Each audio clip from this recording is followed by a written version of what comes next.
Eu dizia para a Miriam Leitão: Miriam, essa nossa entrevista vai ficar estranha para você. E em 98, só para dar um exemplo prático, e não ser uma coisa leviana da minha parte, em 98 não houve nenhum debate. A maior democracia eleitoral do mundo, porque temos o voto obrigatório, porque damos voto aos analfabetos, damos voto aos 16 anos, enfim, não teve nenhum debate, nem a Globo, nem o SBT, nem a Manchete, nenhum delas. Por quê? Porque o Fernando Henrique foi lá e encomendou. Mas o senhor acha que é assim mesmo? Assim, não é muito E simplório você acha que definir? foi por acaso? Como é que se explica que não houve um único debate? Qual é a A explicação? a gente pode não saber a razão, né? Eu só digo Assim, eu estou uma... propondo uma hipótese. Certo? Quem nos julga vê se é verossímil ou não. Não esqueça que eu disse que eu sou produto da mídia, portanto, não é assim também. Tá certo? Naquela mesma eleição, eu fui lá no debate com a Miriam Leitão e eu dizia: o câmbio vai estourar. E era impressionante, 100% da mídia editorializada dizia que o Fernando Henrique estava manejando de forma correta, que era o campeão da austeridade. O Fernando Henrique foi o governo mais ruinoso da história republicana brasileira. Olha o que eu estou dizendo. Pior do que o da Dilma, o senhor acha? Pior do que o quê? Da Dilma. A Dilma é candidata a vice. Eu estou falando sobre o ponto de vista fiscal, e os números nos protegem das nossas paixões. Ainda anteontem tive o privilégio de cumprimentar o presidente Fernando Henrique, que você testemunhou. Brincamos, como sempre histórico, fazemos. Inclusive. Não, brincamos, como sempre fazemos. Eu gosto dele pessoalmente, não tenho nada. É um príncipe que deu majestade à presidência da República no Brasil, teve um papel fundamental, etc. Agora, números. Quando o Fernando Henrique tomou posse, compreendam, o Brasil tinha desenvolvido, de Pedro Álvares Cabral a Itamar Franco, uma dívida pública equivalente a 38% do PIB. Basicamente, dívida essa construída para financiar o nacional desenvolvimentismo e a infraestrutura a isso correlata. Petrobras, Eletrobras, Telebrás, Brás, Estrada Brás, Eletricidade Brás, etc, etc. E a carga tributária era 27% do PIB. 27% do PIB. Eu escrevi artigos como professor de direito tributário, escrevi artigos dizendo que o Brasil precisava aumentar a carga tributária de 27% para 30%, e propunha que esses 3% adicionais sobre o PIB de carga tributária deviam ser repartidos 1,5% para fazer o Asset Liability Management, ou seja, a reestruturação negociada da dívida pública, que já parecia um problema naquela data, e o outro 1,5% deveria ser alocado num programa de infraestrutura que, 20 anos após, o Brasil sairia contemporâneo da humanidade mais rica, ou no mínimo, meus padrões que eu defendia eram os países de desenvolvimento do Mediterrâneo. Me esculhambavam, evidentemente sempre tem essa interdição: como é que pode defender aumento de imposto, o Brasil tem imposto demais. Pois bem, passam-se os 8 anos do senhor Fernando Henrique Cardoso, a dívida pública, que era de 38% do PIB, ele entregou para o Lula com 78% do PIB. A carga tributária, que era de 27%, eu defendia que para 30%, ele entregou com 36,5% do PIB, e desmobilizou 100 bilhões de dólares de ativos, Telebrás, etc, etc, etc, e enterrou tudo isso na lata do lixo da especulação financeira, para financiar um câmbio populista que estimulou essa farra consumista que o Lula e a Dilma acabaram tentando fazer de novo, e o Brasil deu no que deu. E toda a massa da mídia brasileira defendendo, editorialmente. Então, o senhor é a favor daquele projeto de lei de imprensa que o PT defendeu? Qual que é o molde da sua ideia de imprensa? Eu sou a favor do controle remoto. Isso é uma opinião antiga também. O que é que a gente faz com a imprensa? Mais imprensa. Escreve, responde. E aí vale pagar blogueiros com dinheiro público para ter mais imprensa, para encher imprensa? Repare bem, pagar a Veja é justo? Para ela fazer o serviço sujo que faz, mafioso que faz, entreguista do país ao estrangeiro que ela faz, é justo? Aí alguém classifica se é justo ou não, você me diga. Eu acho justo. Acho que o que eu defendo é uma coisa menos aparelhista. O que eu defendo é que o Estado Nacional Brasileiro deveria, de um lado, estimular o controle remoto. Sabe, o controle remoto é a ferramenta mais democrática que existe na história da humanidade. Tic, desliga a Globo, desliga a Manchete, desliga o SBT, troca para a Record, né? Vai para a TV a cabo, enfim, controle remoto. Agora, do ponto de vista da democratização dos meios de mídia, eu advogo que o Estado deve financiar cooperativas de jornalistas, cooperativas de produtores culturais, regionalizar o máximo que puder as verbas publicitárias para emular uma mídia regional, que inclusive é extremamente democrática e plural. Não há perigo de eu chegar no Acre e eles do meu ouvirem. O presidente? Quem definiria esses critérios? Não, acho que deveria ter conselhos. Acho que devia ter conselhos. O senhor já processou algum jornalista? Jornalista, só um, porque a lei antiga, eu estou muito na estrada há muito tempo, a lei antiga obrigava ficcionalmente, ficção jurídica, a processar o editor e não o dono. Que caso que foi esse? Saiu a lista da Odebrecht, não esta, o Brasil muda pouco, viu? Eu era governador e a Polícia Federal, por ordem judicial, prendeu um diretor da Odebrecht em Brasília e com ele os disquetes da Odebrecht. Vou esclarecer para as senhoras e senhoritas. Disquete era uma espécie de mídia que existia, que não sabe o que era isso. Então pegaram o disquete da Odebrecht e o mundo político brasileiro inteiro amanheceu na ponta dos pés, apavorado, quem estava e quem não estava na lista da Odebrecht. E eu, que naquela época lia jornais, faz anos que eu me livrei desse vício, né? Eu acordei cedo da manhã, fui ler os jornais do Ceará, eu era governador, e estava lá, sai a lista da Odebrecht. E eu, curiosamente, botei o olho ali na lista, fulano, Beltrano, Cicrano, Ciro Gomes. Opa! Naquela época eu não tinha paciência de nada. Era cirão atômico mesmo. Não, aí era hidrogênio. Subi nas tamancas, peguei o telefone, liguei para o Edilmar Noruens, que era o editor do Sistema Verdes Mares, do Jornal Diário do Nordeste, onde eu tinha lido aquela infâmia. Edilmar, seu filho da puta e tal. Ele disse, que é isso, governador? Me respeite, tem a compostura o quê, seu vagabundo, seu filho da puta, você bota meu nome num negócio desse e tal. E ali no meio da confusão ele disse assim, governador, foi um despacho da AJB. Naquela época, Agência Jornal do Brasil. Aí eu, cacete, tá bom, desculpa então. Um dia liguei, o Josa, que eu conhecia bem porque eu escrevia para o Jornal do Brasil. Aí liguei, filho da puta, Josa, filho da puta, como é que você faz uma coisa dessa sem nem me dar o direito de me ouvir? Que é isso, Ciro? Tem calma, rapaz. Não, mas Josa, como é que eu vou ter calma, rapaz? Eu estou começando a vida e eu não tenho nada a ver com a Odebrecht, não conheço nenhum desses. Ciro, não está teu nome. Como é? Não está teu nome. Tu acha que se tivesse teu nome eu não tinha te avisado? Está aqui com o despacho, está as nossas direitas, aqui não está teu nome na lista. Isso é de uma, saiu aqui no Diário do Nordeste, eu liguei para lá, os caras disseram que não, nem enxergaram meu nome na lista da Odebrecht, lá no Ceará. Aí lá sentei o processo. O cara ganhou, perdeu? Perdeu. Evidentemente, tem paciência, né? Não, sei lá, porque vai... Olha, a justiça a Veja né? já fez infâmias dessa natureza comigo e eu perco todas. Justiça de São Paulo não é propriamente a melhor justiça do Brasil, não. O senhor falou que acabou com esse hábito de ler jornal há muito tempo. Como que o senhor se informa? Pela internet. Mas a internet tem muito material de jornal. Mas é mais plural, mais anárquica e tal. Facebook? Facebook diariamente. E o que mais? Twitter? O UOL, a página do UOL. E a página do UOL também. Tem uma curiosidade que recentemente, ainda nessa coisa de imprensa, a gente eu tenho uma menção. Por exemplo, hoje eu sei que o Hélio Gaspar escreveu essa contradição dos 3 patetas encarregados de propor a reforma da Previdência, são aposentados precoces. Sim. Né? O Michel golpista Temer, o Salafrário também, e o Moreira Franco, gente muito, um estadista de alto nível, né? E o Gedel de Tal, outro estadista. Todos aposentados. Né? E eu recusei as 3 a que eu tinha direito, apesar de ser um oligarca zangado. Não, olha, oligarca apesar de ser... Eu, oligarca, pega um politólogo que examine a minha vida e veja se eu que provoquei. Ela me chamou de oligarca aborrecido. Eu peguei a definição eu sou o primeiro eu sou o primeiro oligarca nordestino que não tem uma rádio, não tem uma TV, onde a sua cidade é a campeã nacional de educação. Veja onde é o IDEB brasileiro. A melhor IDEB do país é a minha cidade, Sobral. A menor mortalidade infantil do Norte, Nordeste e Centro-Oeste é na minha cidade. A TV da minha cidade é do Tasso Gereissati. A rádio da minha cidade é do Eunício Oliveira, meus adversários. Eu não tenho uma rádio, não tenho uma TV, não tenho empresa. Tá bom, então vai ser oligarca sem TV. É o primeiro, oligarca sem TV, e é o primeiro que investe em educação, para poder fazer o povo ficar bem ignorante e manter a minha oligarquia. Posso ler aqui, só porque eu preciso me defender. Oligarquia... Você não precisa se defender. Definição do dicionário Wise. Regime político em que o poder é exercido por um pequeno grupo de pessoas pertencentes ao mesmo partido ou classe família. Tem nada de televisão aqui? Não, tem não. Só uma característica. O Sarney é dono da televisão, o Collor é dono da televisão, o Tasso é dono da televisão e eu não sou dono da televisão. Mas, por exemplo, como que o senhor se livra dessa Agora, por exemplo, a sucessão minha lá, nossa sucessão no Ceará, nós fizemos com 15 partidos, inclusive todos os partidos de esquerda. O sucessor do meu irmão é do PT. O sucessor nosso em Sobral foi do PT. Como é isso? Então, o mesmo grupo, a mesma família? O Eduardo Campos sofria do mesmo... O último Ferreira Gomes, o último Ferreira Gomes, que foi candidato de Sobral, faz 20 anos. 20.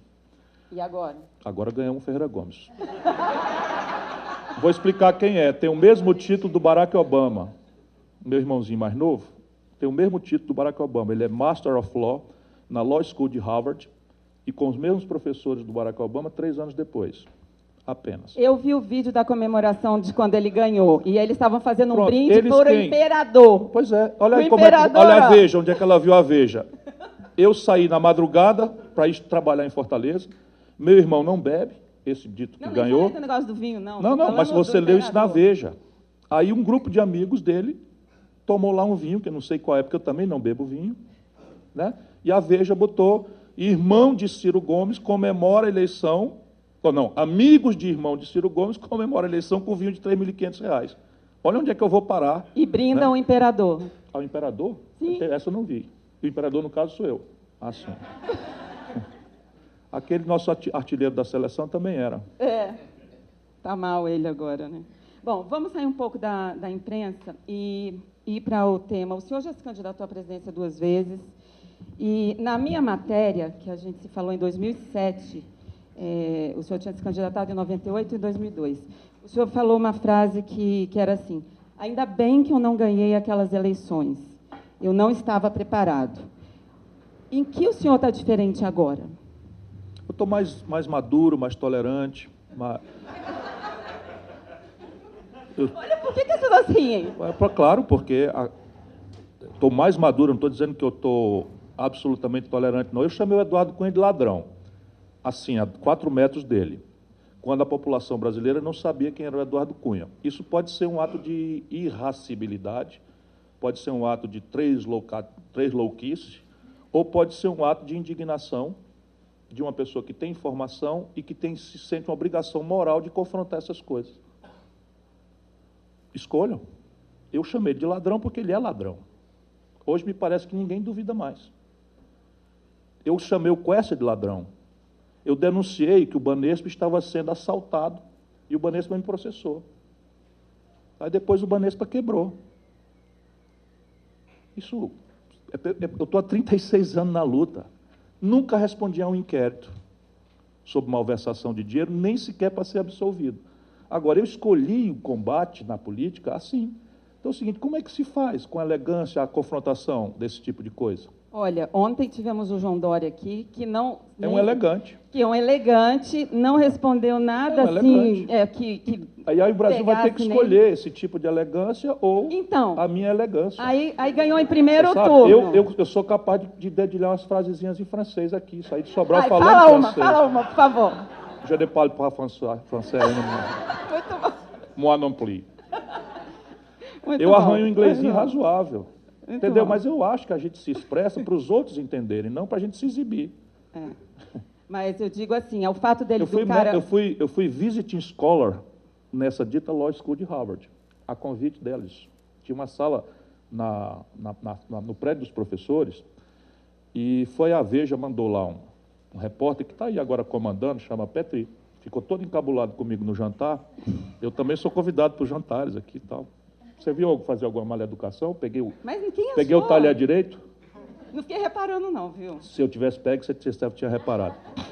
Enfim, essas frivolidades, acredite, eu tenho todas dominadas. Mas a gente Deixa eu só explicar. A Veja gastou uma boa fortuna para o Petri ir lá na minha casa, lá em Cambridge, em Massachusetts, para escrever a seguinte matéria: paçoca acadêmica. Assim, eu já tinha saído, paçoca acadêmica. O que era a paçoca acadêmica? Isso é um matuto que sai do Ceará, vem bater aqui, vai fazer o quê? Entrei na sala dele, tinha 3 livros, eu estava a 30 passos da maior biblioteca universitária do planeta, e eu tenho o hábito de ler 3 livros ao mesmo tempo. Então eu tinha 3 livros da biblioteca, na maior biblioteca do planeta, o João conhece lá, universitária, eu tinha 3 livros na minha sala. Então, o deboche, tinha só 3 livros na sala dele, 3. E aí come paçoca, porque eu contei para ele que eu estava desesperado por falta de farinha. Eu não sobrevivo sem farinha, eu sou do Ceará. E achei lá em Somerville um lugar que vende farinha, vendia farinha legalmente. E eu contei para ele. Legalmente. Então, assim, você sabe, essas coisas no passado me irritavam profundamente. Eu achava que meu conceito moral estava em jogo. Quando a dita revista Veja abre uma página e diz assim, integração, não sei o que lá, Sucira é investigado pela Polícia Federal por desvio de 300 milhões de reais na véspera da eleição. Isso é imprensa? Isso é imprensa? Isso é infâmia, pura e simples. A Polícia Federal, no mesmo dia, solta uma nota e diz: não há nenhuma investigação aqui envolvendo o nome do senhor Ciro Gomes. O que acontece? Aí eu faço o quê?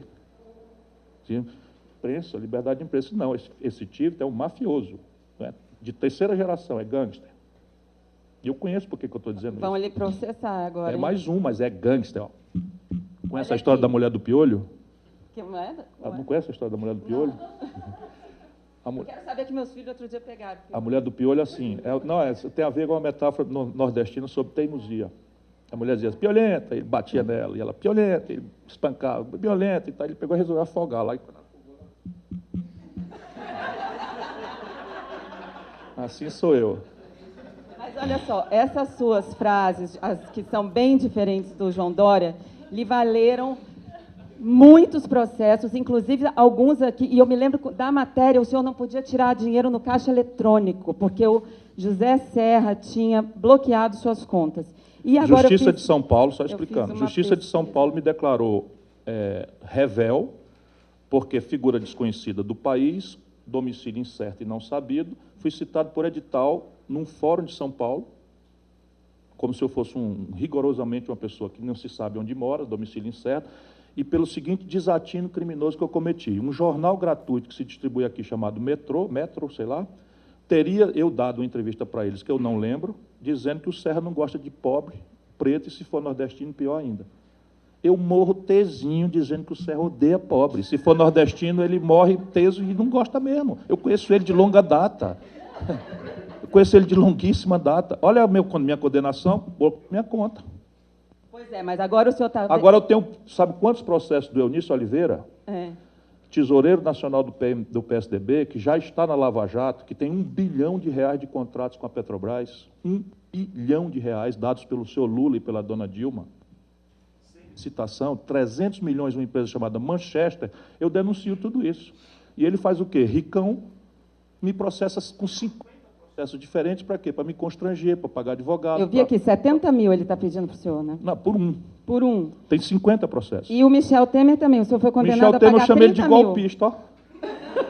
Está me processando e um juiz singular de São Paulo, de novo, já condenou. Assim, a justiça mais ligeira do mundo é a justiça de São Paulo. Então, e outro dia eu vi o Desde senhor... que seja para perseguir gente séria.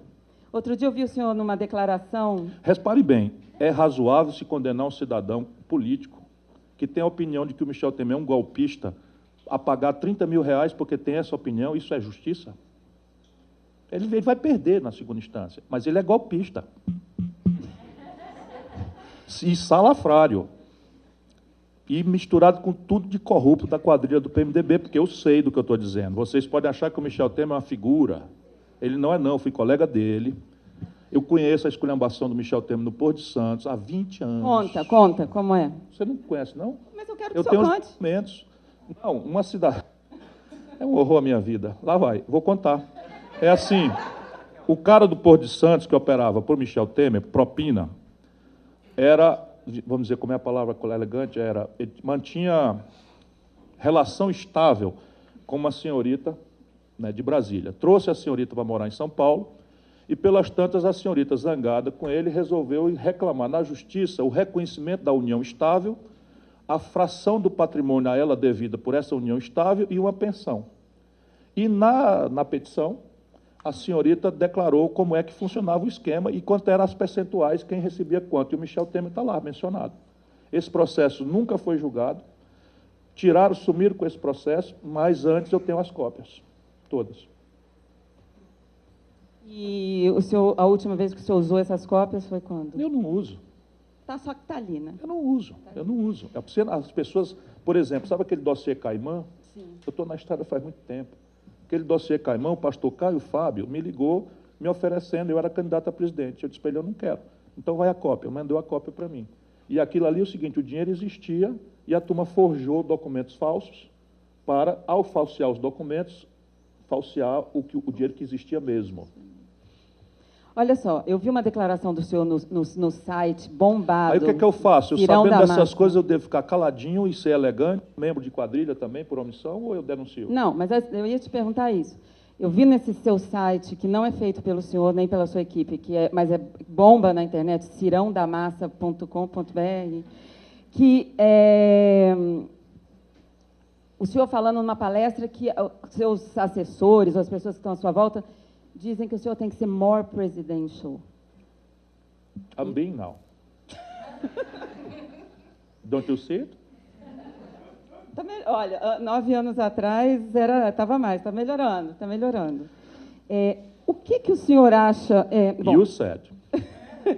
eu tive no PT essa semana, aqui em São Paulo, e nas conversas com as pessoas lá, gente que manda e que pensa ali, a estratégia deles, eles falam o seguinte, que eles acham que realmente o senhor pode ser o nome da esquerda. Eles acham que o Lula não vai ser preso, mas até lá ele vai ter muito processo contra ele, o que vai inviabilizar uma candidatura, e que o senhor pode mesmo ser um nome. Agora, o senhor tem 3 problemas. O senhor trocou de partido 7 vezes, e como que o senhor pode demonstrar coerência política, o destempero pessoal, e aí ele cita um vídeo que foi gravado, eu acho que embaixo do prédio de alguém da sua família, que o senhor xinga o Lula de seu merda, o Lula é um merda, não sei o quê. E a terceira seria a briga no PDT, que eles acham que o PDT não lhe daria uma vaga. O que o senhor comentaria? Certo. Certo. Veja bem, vamos lá. Esse episódio lá, que é uma coisa que eu não gosto de resolver coisas fisicamente. Eu confio muito no poder do argumento, tenho um treinamento nisso. Fisicamente, é muito raro que eu tenha sido constrangido, são 36 anos de vida pública e mais 58, quase 50 anos de vida pessoal. Não nasci lorde, nasci numa família de pequena classe média do interior do Ceará, fui educado a maior parte do meu tempo, a minha vida na escola pública, assim, na escola pública do interior do semiárido do Nordeste, e graças a isso eu consegui chegar aqui. E não estou disposto mesmo a deixar minha alma no caminho para ser nada. Eu já fui muito mais do que pedir a Deus. Agora, eu estava dormindo, 1h30 da manhã. Era seu prédio, então? Não, eu estava dormindo no meu prédio, 1h30 da manhã, e toco o telefone, a minha cunhada chorando, diziam que iam matar meu irmão. Cid. Eu disse, que história é essa? E ela chorava e não explicava. E tal, e aí, vão matar o Cid, vão matar o Cid. Tu está onde? Está aqui no nosso prédio, eles estão lá, eles vão matá-lo. Eu não uso segurança, eu dirijo meu próprio carro, tal, peguei meu carro e fui lá. Quando eu cheguei lá, uma turba vestida de amarelo CBF, constrangendo fisicamente o meu irmão. Não bati em ninguém, mas se fosse necessário, tinha gente apanhada ali mesmo, não tem conversa. Se é uma exigência para eu ser presidente da República, eu receber de madrugada, 1h42 da manhã, que o meu irmão está sendo agredido fisicamente, a ponto da sua incolumidade pessoal estar em risco, e eu vou por elegância ou qualquer tipo de conveniência, mandar um jagunço lá resolver, não sou eu essa pessoa. E se isso me inabilita para ser presidente da República, ninguém deve votar em mim, porque eu sou assim. Eu sou assim. Evidentemente que essa energia está à disposição para proteger o povo brasileiro do assalto que está vindo sobre nós agora, como nação e como sociedade pobre. Segundo, mudar de partido, é fato. É uma tragédia a minha vida partidária. Mas, assim, qualquer uma das 7 mudanças, com 36 anos de vida pública, em mandatos, você falou parte deles. Eu fui deputado estadual 2 vezes, fui deputado federal mais votado do país, fui prefeito da 5ª cidade brasileira, governador do 8º estado brasileiro, ministro da Fazenda, ministro da Integração Nacional, candidato a presidente do Brasil 2 vezes, e, de fato, ao longo desses 36 anos de redemocratização, que eu estava ainda entrando na época da ditadura, para cá, eu mudei de partido. Qual político brasileiro da minha estrada não mudou? O Alckmin sempre foi do PSDB? O Serra foi do PSDB? Sempre, a vida inteira? Ou eles eram do MDB, depois PMDB e tal? Tancredo Neves, de quem eu fui contemporâneo e ajudei a se eleger presidente da República, porque havia 6 delegados, era do PSD, depois foi do MDB, depois foi do PMDB, criou o PP, voltou o PP para o PMDB. E o Tancredo é uma grande figura. O campeão das liberdades, Teotônio Vilela, era da Arena. Foi para o PMDB, depois foi para o PSDB. A Marina Silva, nossa jovem querida, cadê um? Me empresta um chale aí, né? Na sua pureza, foi de 3 partidos em 1 ano e meio. Em 1 ano e meio. De mim, o que se quer observar? Que eu sou um cara inconstante? Não. Olha que eu acho, eu penso que eu tenho uma constância e eu ajudo a fazer os partidos vão ao poder e chegam lá, fazem o oposto do que disseram, e se corrompem, podremente. Por exemplo, o PMDB, que eu ajudei, vira Sarney. Aí eu fico lá por quê? Eu não sou o Simão, não. O Simão ficou a vida inteira ao lado dessa quadrilha de bandidos fazendo discurso moralista. Não é meu ramo. Aí eu peguei um partido zero, quando eu resolvi começar a minha vida de novo, que eu larguei o PSDB, no poder. O senhor Fernando Henrique foi ao poder e eu não aceitei ser ministro, fui para o alto exílio, fui para a universidade, porque o Fernando Henrique começou a fazer tudo exatamente o oposto do que nós prometemos, escrevemos e sinalizamos para o povo brasileiro. Eu fui para a oposição e me filiei 1 ano e meio depois num partido com 2 deputados, Sérgio Aroca, do Rio de Janeiro, e João Erma, aqui de Piracicaba, PPS. Antigo Partido Comunista Brasileiro, 2 deputados. E saio por aí afora, lutando, apresentando uma proposta, escrevendo, lutando, não sei o que e tal. O partido cresce, vira 23 deputados, 2 governadores, e perdemos a eleição para presidente da República, e, na minha mente, eu era obrigado a votar pela lógica de 2 turnos naquele que me parecia mais vizinho a mim, que era o Lula. Portanto, ninguém me confunda, eu fui contra o Lula, candidato a presidente. Como votei no Covas no primeiro turno de 89, nunca aceitei votar no Collor, o Tasso queria votar no Collor e eu não aceitei, votei no Covas, depois votei no Lula. Lamento, eu gostaria muito de que só pudesse chegar à presidência da República alguém preparado, treinado, capaz, que conheça a história do Brasil e tal, mas não sendo assim, você vota no que lhe parece ser o próximo. Aí o Roberto Freire resolve ir para a oposição. E se alia ao Democratas e ao PSDB e passa a fazer o oposto de tudo que nós propusemos. E eu devo fazer o quê? Em nome desta coerência pessoal, fico no partido do que ele é dono. Vive do fundo partidário. Essa gente ainda tem mais essa, é dona dos partidos. Aí, sem ser candidato a nada, lá no Ceará, um constrangimento danado, o Eduardo Campos engana o Lula, trai a Dilma, não está aqui para se defender, portanto eu vou parar por aqui, e mama no governo durante 8 anos, depois sai candidato. Não é minha natureza, eu cultivo certos valores, sabe, de decência, de lealdade. Não era candidato a nada. Saí para um partideco lá, fiquei no partideco, e aí, pelas tantas, o cara pega o fundo partidário e compra um helicóptero.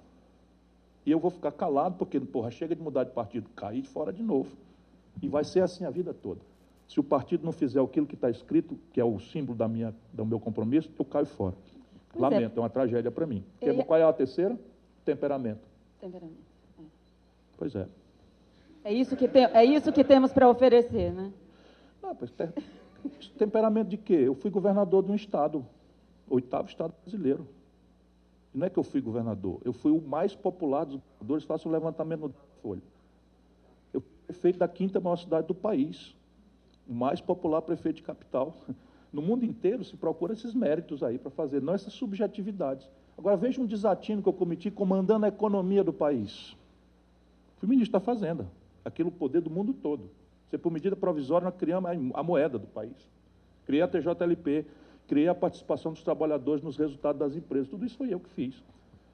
E cadê meu temperamento atrapalhando essas coisas? Essa é a questão. Agora, eu sou indignado, me perdoem, eu sou indignado. Eu não vou vender a alma para ser presidente do Brasil. Nenhuma chance. O primeiro turno dessas eleições, acho que mostraram um cenário bem distinto, né? Um evangélico da Igreja Universal do Rio, o PT anulado no Nordeste, que sempre foi o ponto forte, e um outsider inventado aí em São Paulo. Como que a gente deve ler esse resultado para entender o Brasil a curto e a médio prazo? Repare bem, todas as vezes que se tentou projetar ilações, né, consequências orgânicas entre a hiperfragmentação partidária e federativa que as eleições municipais representam no Brasil e as eleições gerais, as eleições nacionais, nunca se encontrou este elo. Não há, é um elo perdido, nunca se achou. Desta feita, entretanto, nós temos algumas coisas graves no país. Esse conjunto avassalador, né, de denúncias, de escândalos e a ruptura institucional do país, trouxe, especialmente para o eleitorado das grandes cidades, um elemento de negação da política dela mesma. Isto é semente de fascismo. Até mundial, né? Vários Ah, sim, claro, isso está chegando no Brasil, mas é fenômeno. Você imagina, o Trump é um candidato rival e a Hillary Clinton não é propriamente uma progressista, né? Então, o sistema democrático no mundo, como contrafação da exaustão neoliberal, da negação da política, do desmonte do Estado, da ferramentaria institucional, né? Quase sempre embalado por esse discurso moralista, né? Dos sepulcros caiados, que pegam ali o mau exemplo que sempre haverá na obra humana, e procura se generalizar. Então, a população está sendo enganada com a ideia de que a política se faz por não políticos. Ou é o neopentecostal, ou é o empresário Janota, ou é o estreito Freixo, que também é um moralista pequenininho demais para governar uma cidade como Rio de Janeiro, mas Fortaleza não está nessa, não. Fortaleza nós estamos confrontando lá progressismo contra fascismo, um negócio bem claro de escolher. E a população está escolhendo. Não, é mesmo, não é porque é meu adversário, não. Lá se reuniram o PR, Partido da República, que lançou um capitão sediço da polícia, que fez se jantou lá com... Tem gente presa já, milícia, que mataram a maior chacina de garotos no Brasil, não foi a da Candelária, foi no Curió, tem 54 policiais presos, todos com culpa absolutamente indicada, e essa trempe de narcotráfico, não sei o que e tal, lançou um candidato com apoio do senador Tasso Gereissati, do PSDB, com apoio do senador Nício Oliveira, do PMDB, e nós estamos lá enfrentando, e a população está dando sinais muito importantes de que está tomando lado. O nosso número de votos nulo e branco em Recife não parece nada com o que aconteceu aqui. Agora, o PT, de fato, decepcionou, porque é o pecado do pregador. Você sabe como é? O pecado do pecador é desculpável na nossa moral, né? Mas o pecado do pregador, né? O cara que vive apontando o dedo para os erros dos outros, esse é indesculpável. Mas isso é cíclico. As eleições gerais no Brasil se ferirão à luz da grande e grave decepção com as sequelas do golpe e dos seus satélites. E uma coisa que eu queria perguntar para o senhor, que até é uma curiosidade pessoal, e eu vejo essa dúvida entre gente comum. Eu há 24 anos convivo com político, entrevisto político, então, e ainda assim é uma coisa que é difícil entender. Por exemplo, no Rio, ontem o João Dória veio aqui e falou que entre o Freixo e o Crivella ele era Rio. Aí até vou ter que perguntar, o Rio não é candidato, né? Não sei o quê. Bom, só que aí, por exemplo, no Rio, o senhor apoiou o Pedro Paulo, que tinha como vice a Cidinha Campos, que é do seu partido PDT. O Pedro Paulo, para quem não sabe, estava em Marte, ele foi o cara que bateu na mulher, espancou, arrancou 2 dentes da boca da mulher, enfim. Eu não consigo imaginar que o senhor, por exemplo, compactue com isso. Mas vai que se ele tivesse ganho, esse seria o prefeito do Rio de Janeiro. Então é o seguinte, é assim que a política mesmo, né? Quer dizer, assim que a política é. Eu lamento profundamente, mas eu disse, inclusive, na data que me cobraram isso. Não adianta buscar coerência neste limite, porque o que eu tenho a ver com o PMDB? Vocês viram aqui, ó, deixando alguma margem de equívoco sobre a minha compreensão do que é o PMDB? Salvo exceções, é uma quadrilha de salteadores. O que eu, Ciro Gomes, a vida inteira tenho a ver com o PMDB? Nada. O meu partido, no Rio de Janeiro, nas eleições municipais, dado que participava do governo Eduardo Paes, consta um governo bem razoável para a história recente do Rio, apoiou o cara. Eu faço o quê? Saio do partido de novo. Como não é uma questão moral, nem de princípio, nem ideológica, fico no partido quieto. Certo? Fiquei no partido quieto. E respeitei aquilo que eu já sei como é. Eu estou enfrentando o PMDB na minha cidade, em Sobral, na mesma eleição. Estou enfrentando o PMDB jogando bruto contra nós lá. Estou enfrentando o PMDB em Fortaleza agora, no segundo turno. O que eu tenho a ver com isso?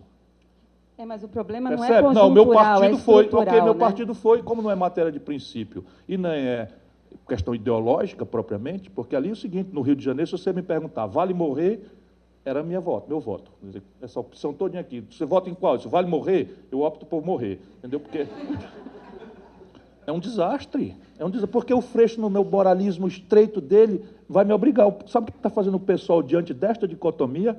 Coalizão PSDB, PMDB, PR, com o capitão de polícia ligado a milícias genocidas, o pessoal foi para o muro. E eu sou obrigado a apoiar o Freixo pelos lindos olhos deles, que nem são lindos assim. Vá para o diabo. Se virem lá vocês dois. Como é que o o senhor explica esse crescimento desses políticos ligados à igreja? É a negação da política. Negação também da política. O que é, Mas isso o que é o tende a crescer, neopentecostalismo? não é? O que é o neopentecostalismo? A sociedade brasileira é uma sociedade muito machucada pela violência, sabe? Muito machucada pelo abandono. Ela não tem nos espaços públicos nenhuma proteção, nenhum aconchego. E ela paga, e as pessoas não entendem, os ricos não entendem, ela paga para pertencer a uma rede. Ela paga por pertencimento, ela quer se sentir protegida. E esse fenômeno conhece esta debilidade psicológica e vem no buraco do Estado, vem no buraco das políticas públicas, vem no buraco da perversão neoliberal, do egoísmo, sabe, da falta de compaixão que as elites brasileiras, mais selvagens do que talvez a do mundo, não têm com o nosso povo. Esse é o fenômeno. E daí os espertalhões vão sempre para manipular isso. Não tem saída para nós, a não ser trazer de volta a sensação de que pertencimento é na comunidade, é nos laços societários, comunitários, é na rede pública de proteção à infância, ao adolescente, que só tem direito à violência, a desemprego, à notícia infame da roubalheira impune, ou, quem sabe, aspirar um dia a ter acesso a uma camisa Ralph Lauren.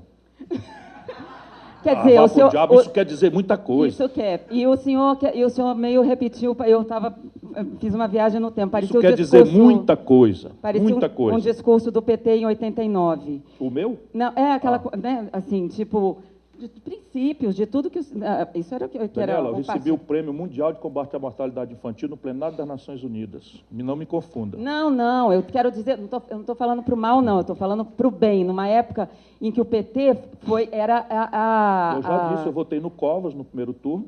Era a esperança. Convencido que era disparado o melhor candidato, talvez o Brizola fosse ali o rival, quem potente, e o povo brasileiro mandou o Collor, por moralismo, de São Paulo. A revista Veja produziu com a Globo esse fenômeno, moralista, caçador de marajás. Eu me lembro, minha memória é implacável.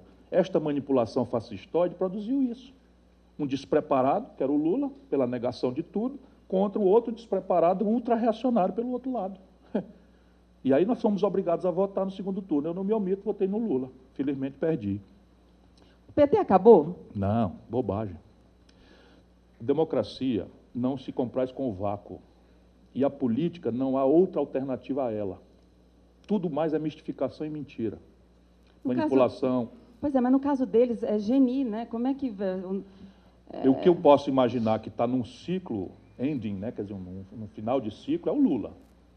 Isto dá para ver. Elabore mais sobre isso, por favor. O Lula descolou-se da realidade, começou a brincar de Deus, começou a se autorizar a praticar todo tipo de coisas intoleráveis, da razão pela qual eu não aceito mais ser ministro no segundo governo, não aceito ser ministro, apesar de honrosos convites da Dilma, porque eu via que aquilo não podia dar certo. Tem textos meus, muitos textos, eu escrevi na Carta Capital, enfim, dava para ver, não é porque eu sou profeta, é porque dava para ver claramente que não podia dar certo uma coisa daquela. Você tem que entregar Furnas para o Eduardo Cunha. Enquanto a sociedade brasileira dormia em inocência, eu denunciei. Aí ele me processa. A Dilma entregou a vice-presidência da Caixa Econômica para o Eduardo Cunha. Eu denunciei. E ninguém quer prestar atenção. Fica na história do meu temperamento. E tal, então não fica assim. Agora eu durmo, boto a cabeça no travesseiro e durmo. O senhor falou que ia levar o Lula para uma embaixada, sequestrar o Lula para uma embaixada. Você viu eu falando isso? Eu não vi porque eu não acompanho. Como é que você reproduz com tal descuido? Não, eu li, tá bom, eu vou refrasear. Eu li na imprensa. Aí já começa a ficar mais verossímil. Eu li na imprensa. Então, repare bem, olha o que é que eu disse. O maior disparate, aspas, tá? O maior disparate que eu já vi na minha longa vida pública é a Dilma nomear o Lula ministro. Isto é uma aberração indo e voltando. Indo por quê? Porque a sociedade brasileira, sendo ou não verdadeiro, vai sentir que ela fez uma manobra para subtrair o Lula de um juiz severo, que é o caso do Sérgio Moro, põe muitas aspas nisso, do juiz severo, que é o Sérgio Moro, e trazer para uma crença de impunidade pelo Supremo Tribunal Federal. Neste passo, ela deixa o Supremo num constrangimento impossível, que não seja o de constranger o Lula com a prisão ou algo do gênero. Então é um disparate, continuo falando eu. Porém, voltando, é outro disparate, porque neste momento a população sente que a sua presidente não tem a menor autoridade. Porque o que é que o Lula pode fazer dentro do governo que ela, estando no governo, na inteireza e na plenitude de sua autoridade presidencial, não o faz? Por que ela não usa o Lula como um mero conselheiro? Tem que ser um tutor agora explícito dentro do governo. Isso é intolerável. Ponto. O espaço público não é lugar de se fazer manobra desse tipo. Agora, no plano pessoal, no plano político, no plano partidário, nossa solidariedade pode se expressar de outras fórmulas. Por exemplo, nós devíamos montar um grupo de juristas, sigo reproduzindo o que eu falei, devíamos reunir um grupo de juristas de nomeada no país, e esse grupo de juristas nos indicaria se o Lula está na iminência de sofrer uma prisão, foi na data da nomeação dele, uma prisão ilegal. Neste caso, eu me voluntario para a gente sequestrar o Lula e entregar na embaixada. Mas era isso que eu ia falar. Pronto, foi isso que eu falei. E só na Piauí o É a senhor mesma ia ter coisa essa que eu frase planejei publicada sequestrar o inteira. Lula? É a mesma coisa, não? Não, mas... Repare, isto é da natureza da América Latina. Muitas vidas foram salvas por essa prática. O Serra, por exemplo, não morreu no Chile porque foi salvo por uma prática dessa natureza. Não, mas tem muita gente que compactua com a sua ideia. Eu não tenho essa ideia. Não é possível Ou que eu não tenha me esse feito exemplo. entender novamente. Eu estou só dizendo que o Sim. espaço público não é lugar de se fazer solidariedade. Que na política, se um grupo de juristas assim formado entender que o Lula estaria na iminência de uma prisão arbitrária, porque eu entendo que o país está sob um golpe de Estado, eu me voluntario para ajudar a fazer isso. Então, mas isso não é uma Simples ideia? assim. É uma ideia. Então, eu queria que o senhor falasse com uma frase, definisse uma frase os nomes que eu vou ler para o senhor. Michel Temer. É um golpista salafrário. Dilma Rousseff. Enfim, não vou vitimizar a vítima. Quer dizer, não vou criminalizar a vítima. Passo. Lula. Brincou de Deus e se queimou. FHC. Foi um traidor do Brasil. Renan Calheiros. Outro quadrilheiro. Eduardo Cunha. Bandido mor. Fernando... Agora, como é que se explica que o Guido Mantega foi preso no hospital, na iminência de uma cirurgia da sua mulher, e o Eduardo Cunha passe por aí pirilampando até hoje? Qual é a explicação que nós temos para esse fenômeno?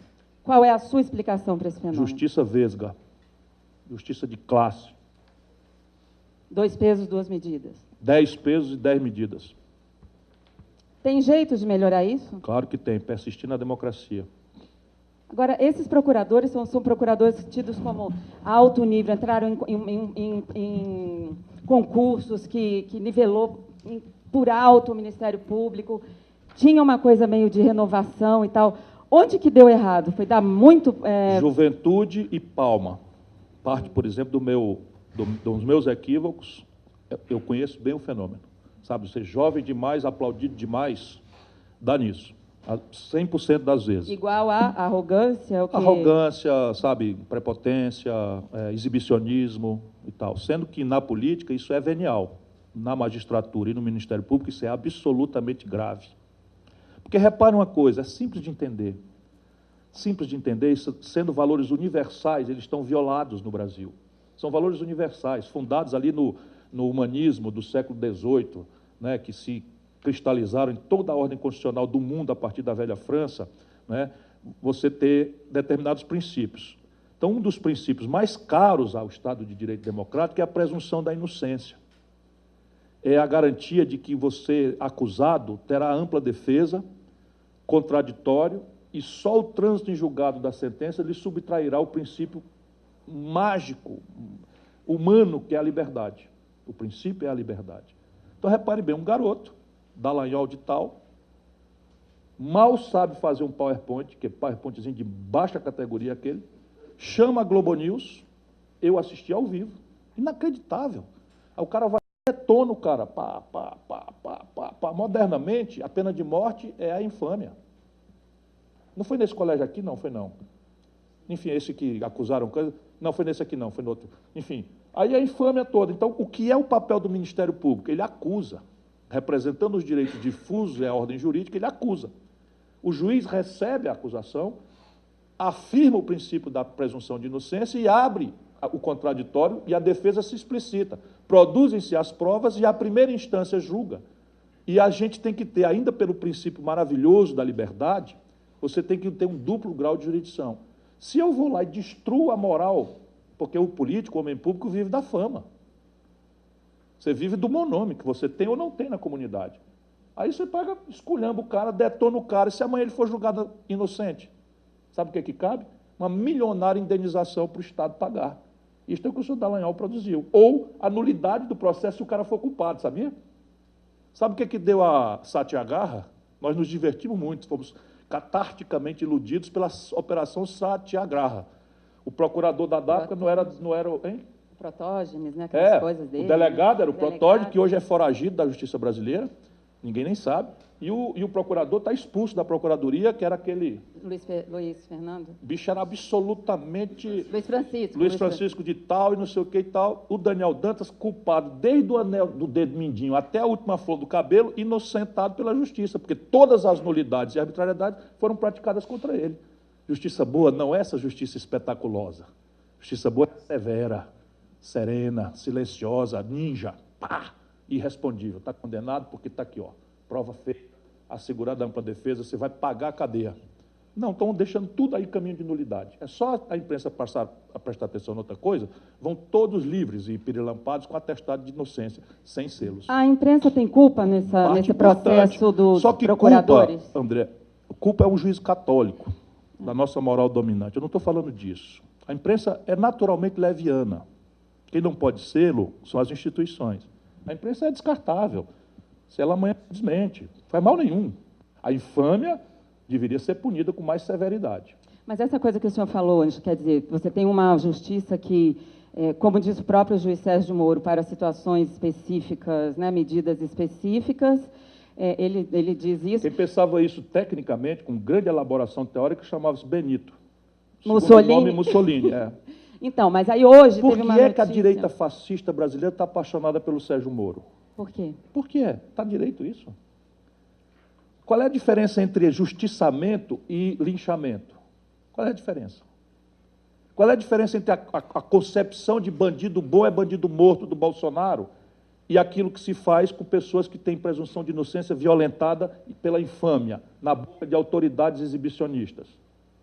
Para ver se isso acontece na sociedade civilizada. Nós estamos na barbárie. O Brasil está retrocedendo à barbárie. Sabe, isso é muito engraçado quando ofende os nossos adversários, os nossos inimigos, esse PT, isso é muito bom para nós. Mas sabe de onde nasce a liberdade? A gente está conversando aqui, do mesmo ventre. Sabe, de quem proclama a presunção de inocência, está lá dito do jeito que a imprensa tem que ser livre. Na hora que a gente começar a fazer isso, por exemplo, o Eduardo Cunha processa todos os jornalistas do Brasil. Todos, porque aí você é classe média, o seu salário não é assim tão generoso, né, João? E você vai ter que pagar, e vai ter que pagar advogado. Não sei se a revista paga advogado pelo que vocês escrevem lá, mas é assim que vive. Espero, né? Justiça de classe é essa. Mas olha só, hoje teve um exemplo que é o seguinte, um jornalista da revista Época teve o sigilo telefônico quebrado por ter feito um vazamento de material do COAF. Claro. E aí teve gente que está falando isso. Agora que, essa coisa que o senhor fala, né, que a imprensa deu e compactuou, em certos casos, com esses desmandos e talvez exageros, está sofrendo na pele agora, e aí talvez a coisa... A polícia aqui de São Paulo chegou numa manifestação planejada para as 18 horas contra o Michel Temer, chegou às 17 horas e prendeu um grupo de garotos, por presunção de que eles iriam fazer baderna. Vou continuar com os nomes. Aquela celebração do Mayakovsky está muito viva. Renan Caio. Até Mayakovsky, que eu sei poetar. Tá demais, hein? Tá demais. Imagine se não fosse o meu temperamento. Posso contar outra proeza? Com 15 anos de idade, aluno da escola pública do interior do Ceará, eu fiz um concurso de monografia sobre a vida e a obra de Camões, o Luiz Vaz. Né? E o prêmio era uma viagem de um mês a Portugal. Adivinha quem ganhou? Eu não posso falar porque a modéstia me impede. Ganhou um Ferreira Gomes. Foi lá, Ferreira Gomes, foi lá em Sobral, isso. Um oligarca zangado. Olha só, vou continuar com os nomes. Eu parei no Eduardo Cunha. Fernando Haddad. Puta de um cara. É um puta de um cara. Olha, nossas grandes cidades estão praticando araquiri nessas eleições, mas não se produz um quadro dessa qualidade assim por muita facilidade, não. Ele pagou o pato? Pagou um pato caríssimo. De duas coisas, um inerente a ele próprio e a outra o fato de ser do PT. O fato dele ser ele próprio é que ele é muito, sabe, não tem temperamento, assim, ele não tem uma certa agressividade. Ele não nasceu em Sobral, não foi criado em Sobral. Não é isso, eu nasci em Pindamonhangaba, onde o Geraldo Alckmin perdeu a eleição. Jair Bolsonaro. Eu ganhei em Sobral, o Ferreira Gomes ganhou em Sobral. Jair Bolsonaro. Está nos prestando um enorme serviço. Em que sentido? pegando 8, 10% de eleitorado fascistoide, que votava tudo escondido no PSDB, agora está votando, chega de intermediário, votando num deles mesmo. Carlos Lupe, presidente do seu o partido. pessoal cai e o PSDB não cresce. Carlos Lupe, presidente do seu partido. Meu querido. Geraldo Alckmin. É gente boa. Eu não vejo o Geraldo Alckmin como uma má pessoa. Ele só é muito provinciano e dramaticamente reacionário. Aécio Neves. O que não tira dele o fato de ser boa pessoa. Vocês não ouviram essa parte antes? Por favor. Aécio Neves. Gente boa, mas não resolve nada. Tasso Gereissati. Morreu e sinto muita dor por isso. José Serra. Isso é o fim da picada. Na minha mente está pior, agora está senil. Pô, o cara errou o nome do Brasil numa entrevista. Do BRIC. Não, ele errou o nome do Brasil. Também do Ele Brasil. chamou o nosso país de Estados Unidos do Brasil. Numa entrevista com Boris Casoy, é inacreditável. Aí depois agora, talvez a grande missão dele seja desmontar o alinhamento protagonista do Brasil na Mercosul, na Sul, BRICS, etc., etc., por onde a gente pode, né, ter um peso relativo numa ordem internacional multipolar, assentada na paz, na solução pacífica dos conflitos, na não intervenção. Enfim, o Barão do Rio Branco deve estar revirando no túmulo lá com essas loucuras. Não sabe o que é BRICS. O cara não sabe o que é BRICS. O BRICS é o seguinte, é a possibilidade única, depois de Bretton Woods, de você criar uma estrutura de financiamento rebelde a Bretton Woods para financiar experiências institucionais worldwide, quer dizer, mundo afora. O BRICS é a possibilidade de um regime de preferências comerciais potencial para o Brasil de 3 bilhões de bocas. E o BRICS é uma possibilidade absolutamente única de transferências tecnológicas para um país como o nosso, que faz suas comunicações de defesa, suas comunicações militares brasileiras, eu rio para não chorar, são feitas por intermédio de satélites norte-americanos. O GPS que guia nossas naus, aí nossa marinha, é o GPS norte-americano. Então, se não vai ter um conflito, acaba de desregular o GPS 2 graus, sai de Niterói em direção à Amazônia e vai chegar em Angola. E isto é a possibilidade que nós estamos enterrando. 3 bilhões de boca no regime de compras, no regime preferencial, como estamos satanizando a Venezuela. Não tem a menor graça para mim o regime venezuelano. Isso é antigo, a minha opinião. Conversei muitas vezes com o Chaves sobre isto, né, sobre os erros, as imperfeições, a relação ruim de charlatanismo populista e tal, que não prepara o povo para viver sem o salvador da pátria, como falei com o Lula muitas vezes sobre isso, e ele disse que um dos livros de inspiração dele era um livro que eu escrevi com Mangabeira Unger. O Chaves me jogou essa na cara. Porque lá a gente advoga que os impasses institucionais e tal devem ser resolvidos por democracia direta, plebiscitos, referendos, etc.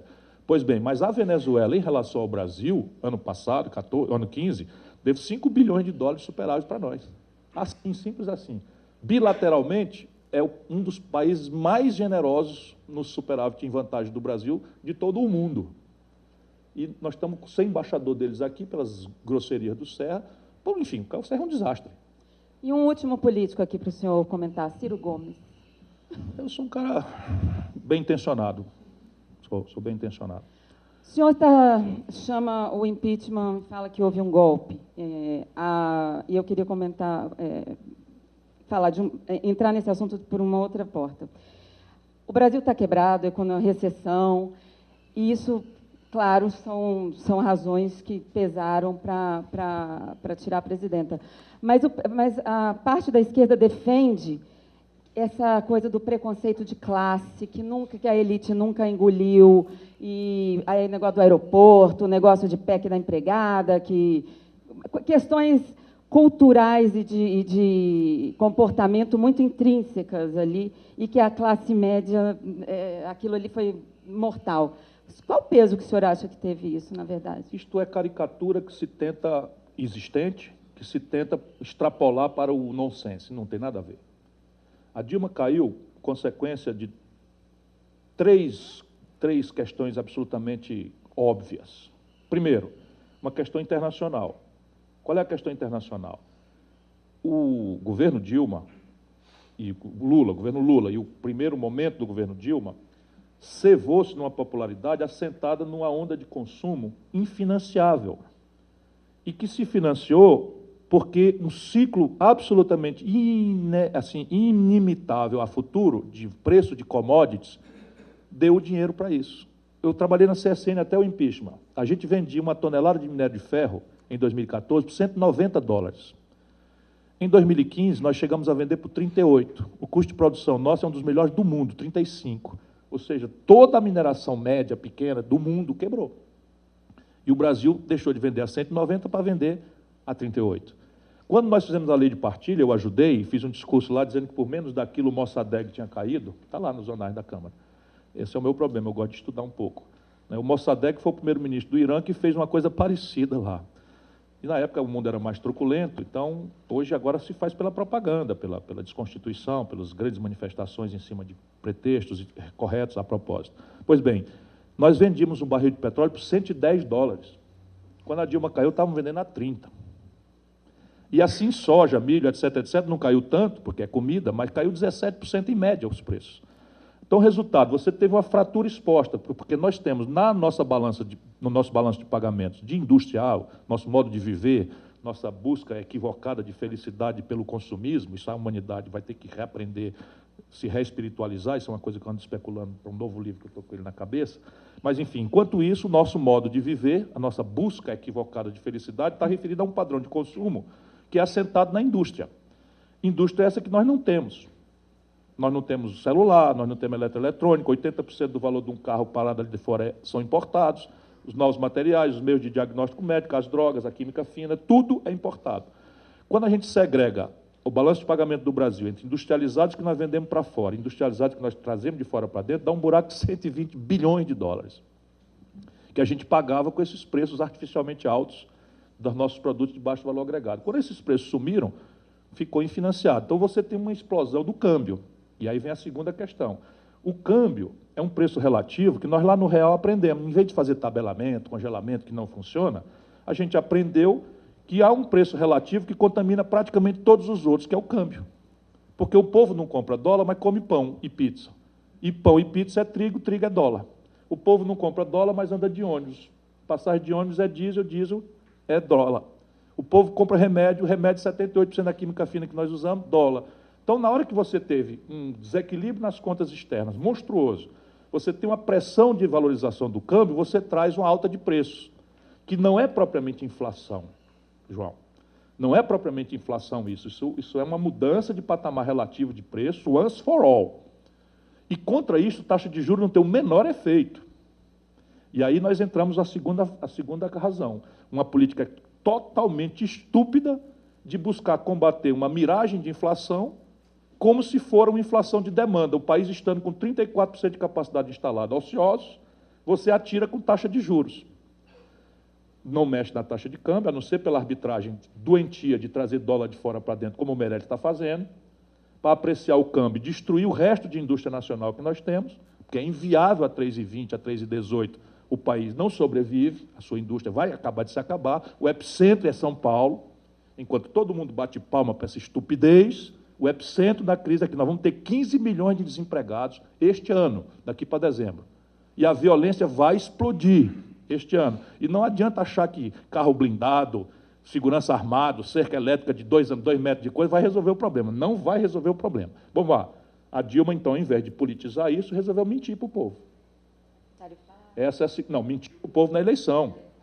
Mentiu para o povo, trocou a política pelo marketing. Podia ter dito, olha, galera, segura as pontas aí, porque está aqui, ó, vendíamos a 190, estamos vendendo a 30, então nós vamos ter que entrar numa dinâmica de austeridade, de não, faz renúncia fiscal, estupidez inominável, de 84 bilhões de reais em 2014, para financiar o oligopólio que pintou aquilo e mandou para o estrangeiro como remessa de lucros e dividendos.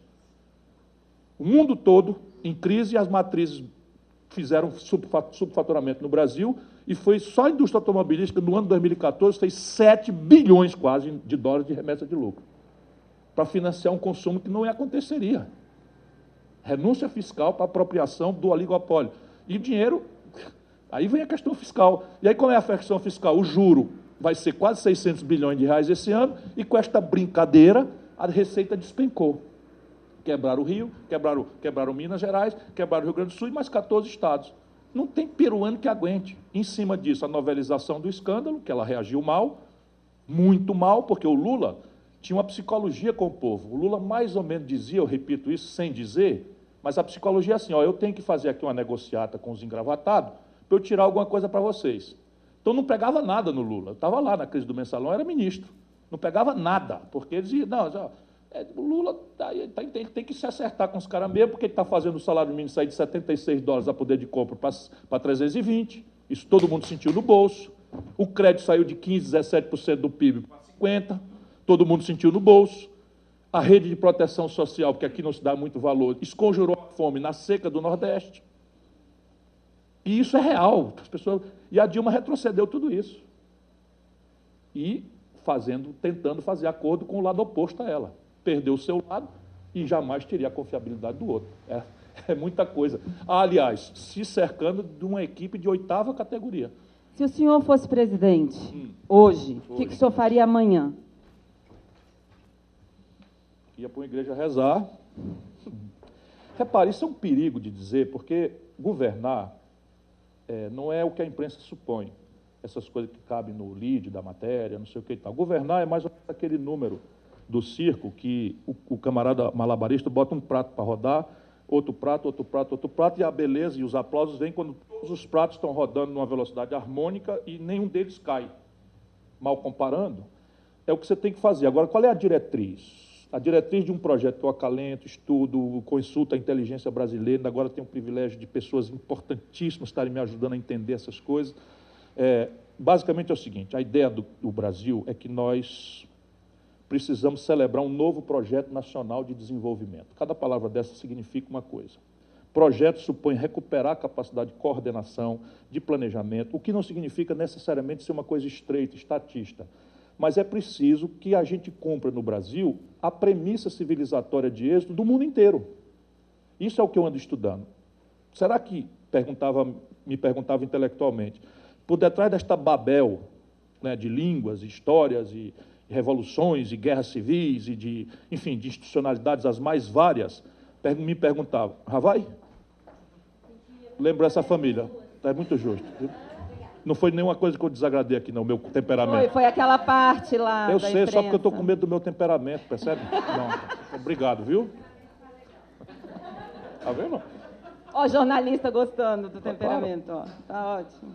Então, eu me perguntava, isso nessa experiência acadêmica, lá, será que existe uma institucionalidade ou uma premissa civilizatória que explique o êxito ou em cuja ausência se entenda o não êxito, o fracasso civilizatório? E eu tenho para mim que sim. E são 3 essas premissas. Primeiro, um alto nível doméstico de formação bruta de capital. Tirante a América do Norte, que é uma exceção para provar a regra, que tem poupança doméstica 0, e ainda assim é um êxito civilizatório aparente, embora seja mais desigual das sociedades ricas, eles têm uma atipia, que é o dólar. Então, o conceito de capital, formação bruta de capital, para deles, é único e intransplantável.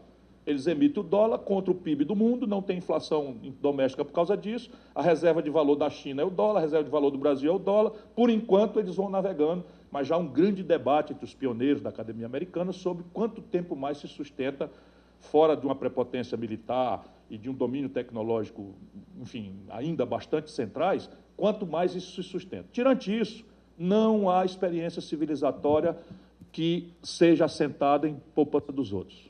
Quem financia o desenvolvimento é o capital doméstico. A formação bruta de capital do Brasil nunca passou de 17% do PIB. Agora deve estar aí nos 15%, 14% e deprimindo. E, ao contrário do que supõe a vã filosofia neoliberal, a formação bruta de capital de um país não é obra do acaso, não é consequência fatalista do acaso, é consequência de arranjos institucionais que a política faz ou deixa de fazer. É como as sociedades organizam a sua poupança de longo prazo e os nexos dela com os investimentos de longo prazo. Previdência social, por exemplo. O Brasil tem um sistema de repartição da mão para a boca, o mundo inteiro já evoluiu para um sistema de capitalização, que é aquilo que a gente estava comentando. O meu modelo pensa numa transição para um regime de capitalização. É como você organiza o mercado de capitais. O Brasil não tem nenhum nexo entre a poupança popular e o financiamento das empresas. A nossa Bolsa de Valores é um cassino, não há um IPO, não há um lançamento, não há capitalização de nada. Venture Capital, até o nome a gente tem que usar em inglês, porque não tem no Brasil. Se um jovem Bill Gates, o jovem Steve Jobs no Brasil, seriam fracassados, porque eram ideias inovadoras de altíssima imponderabilidade de serem viáveis, e se financiaram não por crédito. No caso do Brasil, o único financiamento é o crédito inviável, porque a taxa de juros no Brasil, há 40 anos, há 40 anos, põe-se acima da rentabilidade média dos negócios. Simples assim. Então, primeiro, formação bruta de capital. Segundo, coordenação estratégica entre governo empoderado, empresariado convergente a esse consenso de desenvolvimento e uma academia que responda aos desafios desse pacto. Isso pode ser autoritário. Experiência chinesa, contemporânea, experiência coreana dos últimos 30 anos, ou pode ser democrático. Alemanha, do pós-guerra. Japão, do pós-guerra. São convergências estratégicas em que todo mundo compreende que o caminho é este. E terceiro, investimento em gente. O Brasil, no momento em que eu lhes falo, tem metade da escolarização da Argentina.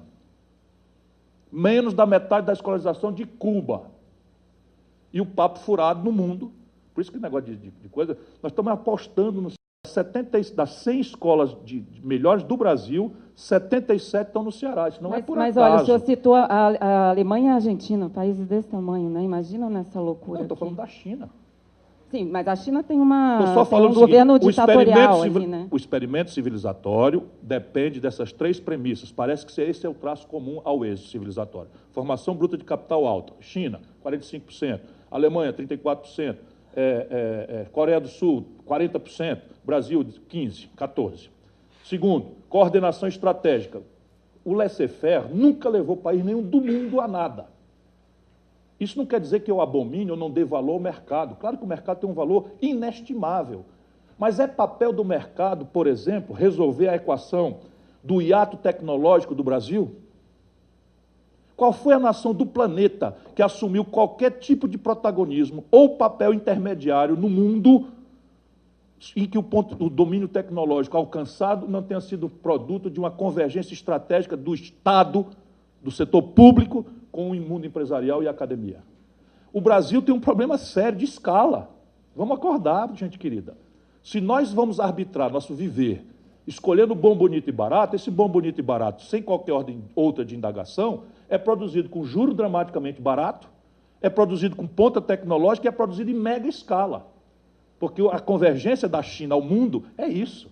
Na hora que chegar um jeans produzido na China, nessas características, ele é mais barato do que custa produzir na Sulanca de Caruaru. E aí toda a agenda Fiesp é de uma estupidez só doída, se não fosse trágica. Porque a grande agenda é condenar os encargos previdenciários. É por isso que a Alemanha está perdendo a competição mundial? É o custo do trabalho mesmo que está tirando a Alemanha da competição mundial? Ela não está fora da competição mundial. É o custo do trabalho? Que isso? É o encargo tributário feito quase todo para servar a questão patrimonial do país, a dívida pública. Não é possível. Se você pegar um jeans feito na China, com 1 bilhão de unidades por semana, com custo de produção dramaticamente relativizado, com juro negativo, o mundo inteiro, neste momento, está com juro negativo. E o Brasil com a maior taxa de juro real do mundo e em ascensão, em elevação. E nós todos aplaudindo. Difícil. Vou começar a fazer essa é a premissa. Aqui. Perseguir isso aqui é o objeto. Agora, o projeto já está embrionado, é assim. Objetivo nacional estratégico. Enfrentar a miséria e superá-la num prazo de meio século, de 3 décadas, de sei lá quanto. Vamos trazer aqui, claro. Objetivo tático. Reindustrializar o Brasil. Por qual caminho? O nacional desenvolvimentismo do passado é impraticável, porque o dinheiro mudou de personalidade, agora é smart money, não tem mais aquele dinheiro de longo prazo, estava barato, e os ciclos tecnológicos estão se sucedendo com uma frenética velocidade que não é mais possível você sair atrasado e chegar na ponta e ficar contemporâneo do mundo durante algum tempo. Isso não é mais possível. Porém, o Brasil tem alguns grupos onde nossa poupança já está se esvaindo em um ordenamento disso, na ideia de planejamento e coordenação, pode nos fazer 1 vale 2, ou que é menos 1 mais 1. Você deixa de importar e passa a exportar, pode até valer 3. O que é que eu estou falando? Petróleo e gás. Por isso, é crime de lesa-pátria desnacionalizar o petróleo. É crime de lesa-pátria desnacionalizar o petróleo, porque não há nenhuma razão para a gente apressar os investimentos da Petrobras. Não há nenhuma razão estratégica. A Petrobras já está produzindo 3,5 milhões de barris de petróleo por dia. E nós já estamos com excedente para exportação e o petróleo não está valendo nada nessa conjuntura. Então não há razão nenhuma para você entregar uma coisa que é revolucionária, sob o ponto de vista do export ex nunc, quer dizer, o que vem antes e o que vem depois, sob o ponto de vista de petróleo e gás, polímeros, novos materiais, uma série de coisas que o domínio tecnológico para explorar e refinar o petróleo nos permitirão verticalizar de forma absolutamente enriquecedora. O buraco na conta petróleo são 25 bilhões de dólares. A estupidez da gente exportar petróleo bruto e comprar derivado caro, que querem agravar agora com essa canalice. Da PEC? Estão fazendo. Não, PEC não, esse projeto do senhor Serra para entregar para a Chevron, como estava prometido, o acesso ao pré-sal. E a única razão seria que a Petrobras está descapitalizada. Ora, você tem 10 fórmulas de capitalizar a Petrobras para resolver isso, mas nenhuma exige pressa. Para que isso? Esse petróleo, só um minutinho. Outro grupo de coisa, o complexo industrial da saúde. 17 bilhões de dólares é o que o Brasil importa só na União Federal. 76% da química fina importados do Brasil tem patente vencida. Você, com um ridículo Instituto de Engenharia Reversa, pode organizar um cluster, um arranjo produtivo local em qualquer lugar pobre do país e, pela compra governamental, comprar mais barato, germinar arranjos produtivos locais com jovens das nossas universidades, porque o financiamento aqui viria do contrato antecipado de compra que nós garantimos nos acordos internacionais do Brasil. Itamaraty, a vida inteira, luta para preservar nossa faculdade de usar compras governamentais como ferramenta de desenvolvimento, e aqui dentro a gente não pratica nada disso. Puro entreguismo e suborno. Suborno. A Anvisa brasileira, com Lula, com Fernando Henrique, com Dilma, é podre e vive de receber toco, propina, para não deixar a indústria química brasileira prosperar. Até tipo A4, não, como é que chama? Tipo Roma, não sei o quê, a Anvisa regulamenta nas bulas. Até isso. Code de embalagem, o cacete A4. Terceiro, complexo industrial da defesa. O Brasil já gasta uma fábula com importação de equipamentos balísticos, etc, etc, etc. E não há nenhuma razão para a gente não pegar esse mesmo dinheiro e desenvolver aqui naturalmente com cuidados em ganhos de escala, com esse regime de preferência para a gente ter, para largar a escala, enfim. Complexo industrial do agronegócio. Vocês sabiam, 40% dos custos de produção da agricultura mais competitiva do mundo são importados. Não há uma unidade nacional que faça o seu balanço, o seu passivo em real, na área de agrotóxico, defensivo agrícola, implementos agrícolas, etc. Qual é a explicação disso?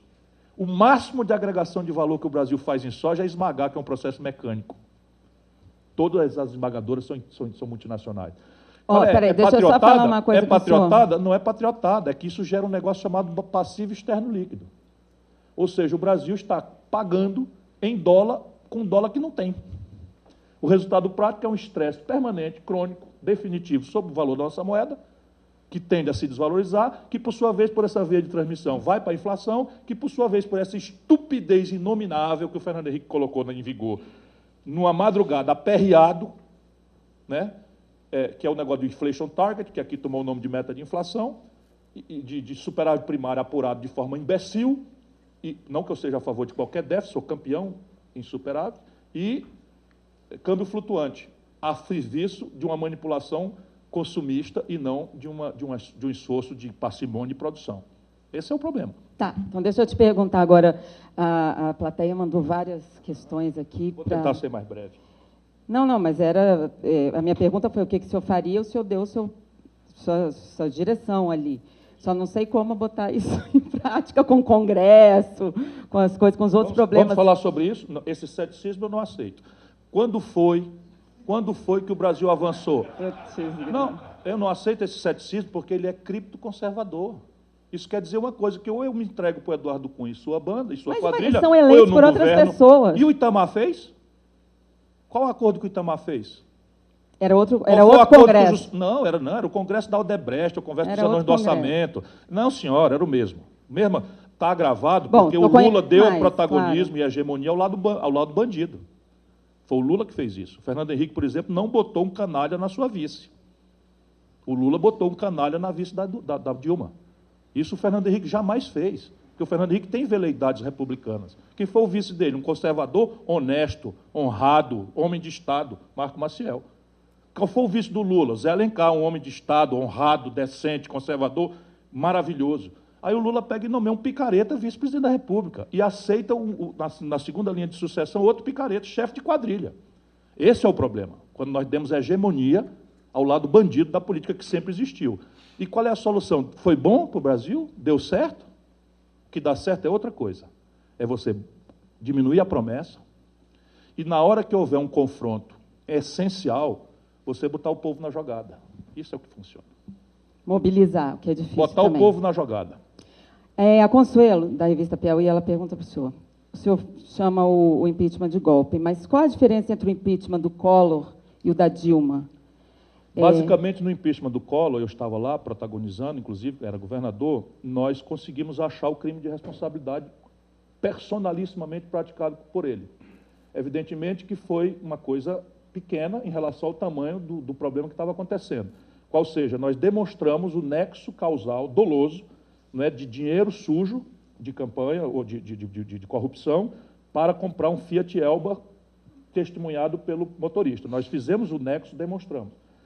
E essa foi a razão do pedir do impeachment. E houve um consenso nacional sobre isso. Estávamos lá todos, a ABI, Associação Brasileira de Imprensa, estava lá a OAB, estava lá a CNBB, estava a UNE, estava não sei o que e tal. Então houve um consenso no país e o nexo jurídico causal estava evidenciado. No caso da Dilma, ela não foi acusada de crime de responsabilidade. Isso é que é o mais chocante. Ela foi acusada de irregularidade contábil, que nunca foi crime de responsabilidade, porque crime de responsabilidade fiscal, isso não existe. Esses picaretas, coadjuvados por uma certa imprensa, criaram esse termo. Não existe isso, é crime de responsabilidade, ponto. Quer dizer o quê? Que eu aprovo as práticas da Dilma? Não, não aprovo. Agora, ela não cometeu nenhum crime de responsabilidade, nem sequer foi por isso acusada. E houve um grave dissenso na sociedade brasileira em relação a esse impeachment. Então, isso é a diferença substantiva de uma coisa para outra. Agora, completando a informação, o Collor não foi impeachado. Ele renunciou antes do impeachment. Uhum. Voltando para essa coisa do Congresso, do meu ceticismo. Como que o senhor explicaria para um extraterrestre que o Renan Calheiros ainda é presidente do Congresso? Vou explicar que é muito simples, assim, vamos para nós próprios aqui. Há um grave problema entre os políticos, que é o financiamento de campanha. E há um gravíssimo problema entre certos políticos, que é a ideia de que a política é lugar de fazer fortuna pessoal. O que é que a turma descobriu? É que se eu tiver prestígio e feudalizar frações do poder do Estado, eu crio um banco, através do qual eu financio as campanhas, é 1 milhão para cada um, se for mais importante, foi mais relevante, eu financio a fortuna desses indivíduos.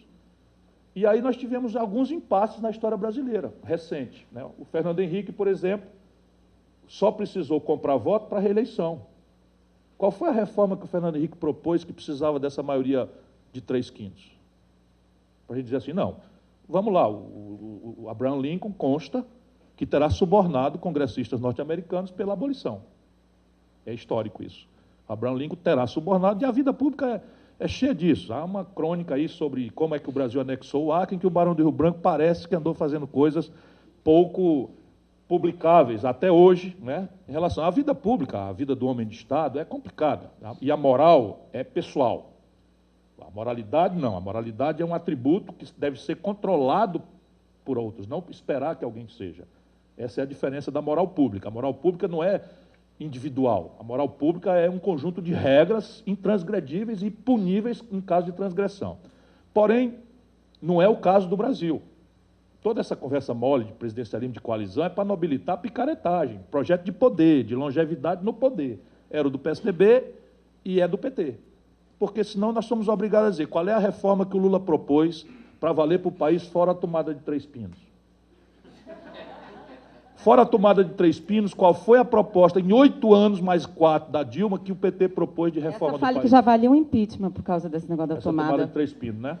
Mas eu, localizando, a única reforma que eu vi no meu país nos últimos 12 anos, institucional, foi a que nos obrigou a trocar as tomadas por uma tomada de Três Pinos. Não vi nada mais em relação a isso. Faço essa brincadeira aqui.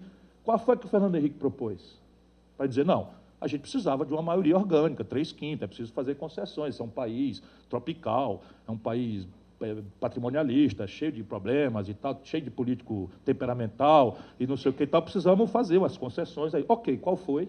Nenhuma, tudo papo furado.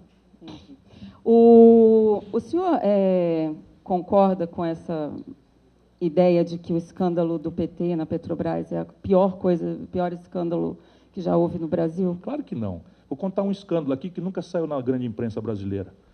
Corria o ano de 99, e era janeiro, provavelmente, e o Brasil estava derretendo a taxa de câmbio.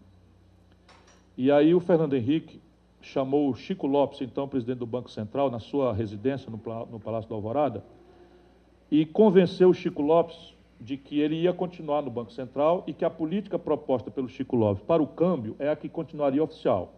Era um negócio, o que quer que isso signifique, eu infelizmente sou obrigado a saber, era um negócio que o câmbio flutuaria dentro de uma banda diagonal endógena. Lembra disso, João? Banda diagonal endógena. Esse país tenha sofrido. Então, a ideia básica é que o câmbio não ia explodir, que o país ia torrar reservas ou tomar dinheiro emprestado do Fundo Monetário, etc., para garantir que o câmbio só flutuaria dentro dessa banda diagonal. Isso é teu cabelo, Daniel? Ixi, mas olha lá. Já tirei, não. Eu sou solteiro, você não. Aliás, no Rio de Janeiro se fala, eu estou solteiro, né? Como estou casado. Bom, aí o Chico Lopes saiu pirilampo da vida, feliz da vida, e foi e ligou para o Marco Fonte Sindam e traficou informação privilegiada e disse, Marco Fonte Sindam, segura nas pontas que vai ficar na flutuação endógena flutuante, não sei o que e tal. E assim que o Chico Lopes saiu, o Fernando Henrique chamou um brasileiro muito querido meu, chamado Armínio Fraga, que entrou, e o Fernando Henrique, esse Chico Lopes é um louco, é um pateta, isso aí eu já acabei de enganar ele, que ele vai fazer, não sei o que e tal, como é que a gente resolve o problema? Aí o Armínio disse para ele, presidente, só tem um jeito, a gente tem que sair da âncora cambial para ir para uma âncora fiscal e tal, que sinalize, né, segurança para os agentes do mercado. Então, o que é que significa isso? Olha, nós vamos deixar o câmbio flutuar, deixa flutuar, vem uma inflação, a gente estabelece uma meta de inflação para o futuro e a gente assume um compromisso com o superávit primário de 2,5% do PIB pelas próximas 2 décadas e tal. A 471 feita de forma menos tosca e mais minimamente civilizada. Pelo menos não se invadiu o futuro. E aí, acertado isto, o Fernando Henrique foi ao telefone e ligou para 4 cavalheiros e avisou que o câmbio ia flutuar e ia estourar no dia seguinte. E o país, no dia seguinte, teve 16 bilhões de dólares de prejuízo pagos pelo governo, pelo povo brasileiro. Todos os bancos privados acertaram na mosca a virada do câmbio, só quem errou foi o Banco do Brasil, a Caixa Econômica e o Marco Fonte Sindam, que, por sua vez, foi indenizado pelo Banco Central do senhor Fernando Henrique no dia seguinte do escândalo. Isto é um escândalo. Por menos disso, Salinas, que fez a mesma coisa, foi exilado e condenado à prisão no México. Então, vou dizer para você, o sintoma de um presidente da República brasileiro ser corrupto não é definitivamente um triplex cafona, numa praia cafona de Guarujá. Isso aí o nome é frouxidão moral, é novorrichismo. En français. Quando o senhor ouve que... En français, novorrichismo. Novorich. Quando o senhor ouve que passaram pelas contas do Palocci 258 milhões de dólares, eu que vi o senhor acontecendo. Pensa, assim? Eu vi acontecendo. Saí de perto fazia tempo que e cansei de dizer, vai dar merda. É aquela frase boa, Cansei né? de dizer. Uma vez que eu disse para o Zé de Sei, disse, mas Ciro, eu com menos de 100 mil reais não posso viver por mês. Eu digo, fudeu. É muito vinho. Tem uma pergunta do Fernando Barros, diretor de redação da Piauí. O senhor poderia explicar melhor por que considera o Marcelo Freixo moralista e despreparado? Não, despreparado, eu cheguei a dizer isso? Não, estreito. Ele só assinou por alguém. Desculpa. Eu acho estreito, não é que ele seja um moralista despreparado, não creio que tenha sido isso que eu disse. Mas, assim, não acho que essa estreiteza moralista seja capaz de governar uma cidade como o Rio. Só isso. Sabe o que é isso? É o petismo de raiz, com quem eu convivi desde o movimento estudantil. O petismo de raiz é o que era. Tudo que está aí está errado, a culpa é do que está aí, me bota no lugar que eu vou lá e resolvo. E o problema é a corrupção. Isso nunca deu certo, isso é discurso de fascista. É só ler o Norberto Bobbio, que está extremamente atual para o Brasil. O discurso central do fascista é moralismo. E a estreiteza, a miudice, a ideia sebastianista de que só eu sou sério, todo mundo é picareta e tal. Gosto disso não. Depois que o senhor falou que saiu da CSN agora, né, antes do impeachment. Do que o senhor está vivendo hoje? Rapaz, estou queimando a minha poupança e estou muito angustiado. É? Tem alguma coisa em vista? Ou vai ficar só na campanha a partir de agora? Estou terminando agora esse ciclo, terminando a campanha, eu vou cuidar da vida. Até porque o senhor tem um bebê de 10 meses, né? Gael, a coisa mais linda do mundo. E o senhor falou, é solteiro, então, quer dizer, a gente não vai poder ter uma primeira-dama bela, recatada e do lar. Não, definitivamente. Não Poderemos tem ter uma como. primeira-dama, mas não será... Não será será uma- bela, provavelmente. Recatada só no que Recatada, for público nem e do lado pensar. nem pensar. Tá certo, deixa eu Tenha fazer paciência. Deixa eu fazer outra pergunta aqui. Ó tempore, ó mores. Cícero, agora em latim. Tá demais hoje, hein, gente? Isso aqui Eu tem vim me que... vingar de você. Ave Maria. Sabe que a maternidade me enterneceu, sabe? Eu li a Eu minha não- a matéria paternidade a e mim eu também. achei que foi assim muito dura mesmo. Hoje Até em dia... do meu pai você falou, foi a única parte que me ofendeu. Não, mas o seu pai... Antropólogo, passou fome. Eu ouvi o pessoal lá, é a voz do povo em Sobral. Ah, não é mesmo? Mas eu entrevistei. Sim, eu mas não é entrevistei. mesmo, não. Como é que a gente ganha eleição folgado lá, rapaz? Mas eu não falei que seu Uma pai cidade, era sabe que é tinha minha nada cidade? ruim dele, não. Minha cidade tem 200 mil habitantes, tem 20 mil estudantes universitários. Diz quem levou essas universidades para lá? Eu falei que seu pai era gordo e tinha fama de galanteador. Isso que está escrito. Você quis se vingar de mim, porque naquela data, você solteira, eu galanteei você. Debalde. Debalde. Está escrito na matéria, é verdade. Debalde, Cheguei na casa dele, Debalde, não levei a menor chance. me botou, me abriu a porta descalço Mas isso é e meu deitou hábito. no chão e Isso ficou eu não fumando. percebi. Aí eu falei, Eu não deitei, eu pra sentei. cima de mim não. Vai estar na matéria. Eu devo estar vermelho Vai aqui. estar na matéria. Nunca mais aposto que você abriu porta para Não, jornalista. eu entro em casa e tiro o sapato, isso é hábito. Sim, mas você Mas estava não- recebendo uma evidente que jornalista quando eu em recebi, casa. não podia ter feito isso, nunca mais. Nunca mais, olha aí. Ó. Aliás, em Piauí, casa eu não recebo didática. mais jornalista. Dá tempo para outra pergunta. Bora. É só que eu estou ficando velha, que eu não consigo ler essa luz. Quer meus óculos? Não, aí é muita humilhação. André Sadio, o senhor diz que está mais calmo, mais maduro, mas protagonizou episódios de polêmicas na cena política. De que o senhor se arrepende de ter feito? O que disse, o que nunca teria dito? Assim, evidentemente, já me desculpei por isso muitas vezes, eu fiz uma piada de mau gosto no fim de uma assertiva por pura vaidade ferida. Isso, evidentemente, se houvesse arrependimento, não é bem arrependimento, mas foi uma burrice, uma piada fruto. Depois a ministra Nilceia me chamou a atenção cientificamente do que é isso, que a gente não é machista, e eu não sou definitivamente, eu fui prefeito de Fortaleza, metade dos meus secretários foram mulheres. Prefeito da 5ª cidade brasileira. Eu fui governador do estado, metade dos meus secretários eram mulheres. Não há precedente, nem antes e nem pós-cedente dessa prática. Mas eu fui criado num ambiente machista. E aí você acaba reproduzindo cultura. Foi ela que me explicou isso, a Nilceia. Porque você conta piadas. Sabe? Qual é o papel da mulher? Aí você faz uma piada. Enfim. O senhor está se referindo na campanha ao papel da Patrícia não precisa Pilar? humilhar também. Dormir. Humilhar também já não Não, dá. aqui a gente abriu o Eu jogo, já depois desse fiz. negócio do chão aí, Mas agora vai sabe o que falar é o tudo seguinte, aqui. É muito nessa engraçado entrevista. isso. É muito engraçado isso. Isso aí é indesculpável e querem que eu pague para sempre. Mas não é pagar, sabe, porque o cara fez uma piada machista. É desqualificar. Você não pode ser presidente da República porque fez uma piada machista há 20 anos atrás. É assim. Acha um inquérito. O Trump vai perder por isso. Ah, não, peraí, não me compare, me respeite. Tô brincando. Peraí um pouquinho. Hoje está aí. Não. Bom, Peraí eu um pouquinho. tô- Aí você disse que isso é temperamento? Peraí um pouquinho. O Trump é um fascista. Não, mas eu estou falando do Despreparado. comentário Eu sobre aqui pra mulheres. nós, até por demérito dos meus ilustres opositores, eu sou o mais treinado. É o único que conhece o Brasil. Sabe quantos livros o Oécio leu sobre a República Velha? O papel do Antônio Carlos de Andrada na Revolução de 30? Nenhum. Esse é o problema. Sabe o que a Marina conhece do Brasil? Absolutamente nada. E sataniza quem paga a conta. Isso não quer dizer que eu absolva as contradições do agronegócio, nem da mineração, em absoluto. Agora, quem carrega o Brasil nas costas é o agronegócio e a mineração. Eles pagam o nosso luxo industrial. E o nosso caminho para ser solidários com o meio ambiente, que eu sou, criei a primeira comissão de meio ambiente de uma Assembleia Legislativa do Brasil, né, foi o autor do projeto de lei que criou a APA de Jericoacoara, que eu recomendo conhecer. Eu sou ambientalista.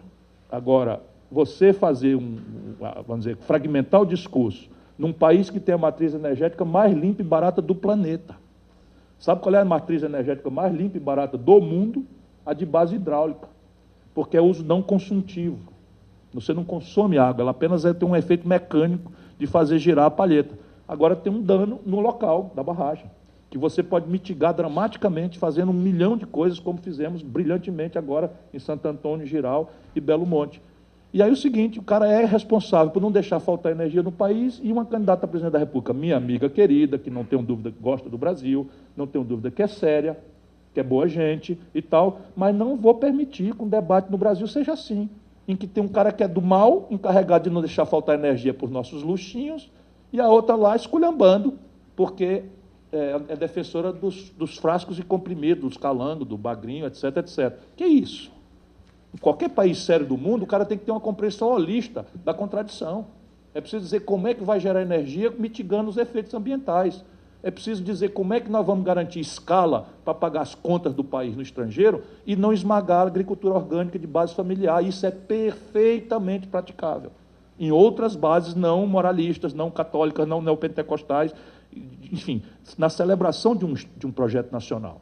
E de que cada um celebre o seu lugar nesse projeto e tenha esperança de que nós vamos construir juntos essa saída. Coisas práticas, concretas. Por exemplo, o laissez-faire vai resolver o problema de 14 milhões de famílias que não têm moradia no Brasil?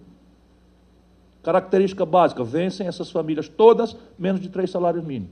Como tem que pagar comida, remédio, transporte, não sobra dinheiro para a menor prestação possível que amortize. E aí, fodam-se, é isso? Essa é uma ótima frase para acabar a palestra. A gente estourou o tempo e adorei acabar com essa última frase. Isso é depois de uma vírgula e de uma pergunta. Né? Porque senão vai ficar manipulado que eu disse ao auditório isso que eu disse. Todos. Obrigado.